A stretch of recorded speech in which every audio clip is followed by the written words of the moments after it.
Sorry to keep you waiting, Lord Angleton. You know what things are like at the end of the year. Doesn't matter, sir. I understand. Your father tells me that you're off to Kenya. That's it. Tomorrow I'll be on my way to Dakar. And once there, I'm to wait for the Admiral's ship.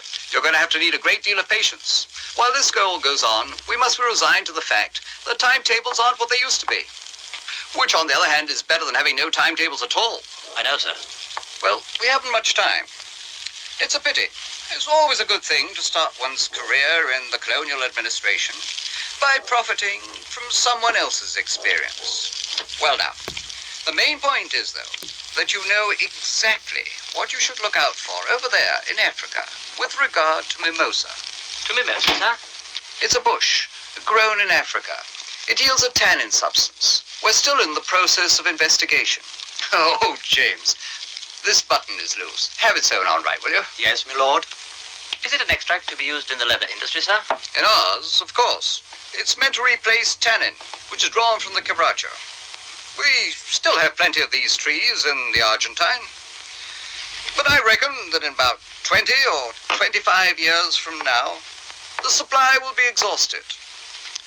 And when that time comes, we must have something to replace it with. Do you know anything about quebracho, Angleton? Very little, sir. I just have a master's in colonial administration. It's a most wonderful tree, strong as iron, takes about 100 years to develop fully. It's a pity, though, they can only be found in the north of the Argentine. Though there is some, not much, in Paraguay.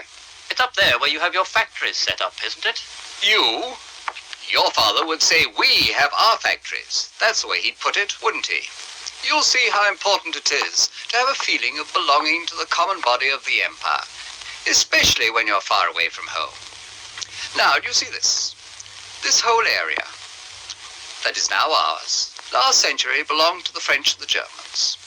Later, the Americans came and settled down over here. But they'd been trying to get in for some time, no matter how. And they finally set up their factory and started to export to New York. By then, the tannin market was expanding fast, and the French and Germans need more funds for further development. At the time, as you may well know, we controlled most of the world's financial markets, so they had no option really but to come to us.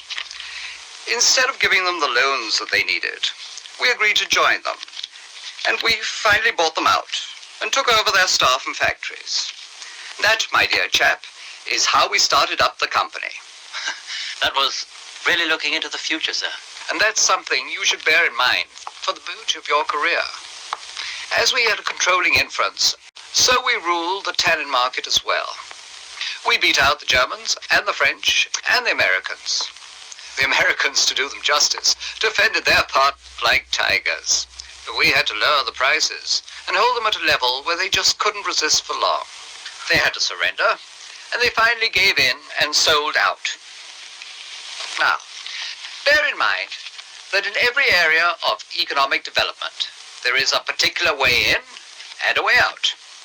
Once you're in, lock up the entrance, and you control the whole process, even though there may be some patches that are not yours. Since Argentina is not an English protectorate, is there any absolute certainty that we may carry on the development? Oh, yes. If you follow the present day's ideas, you'll see that that isn't important any longer. You should be able to control a territory by other means, such as through transport, oil, food, and the financial sources.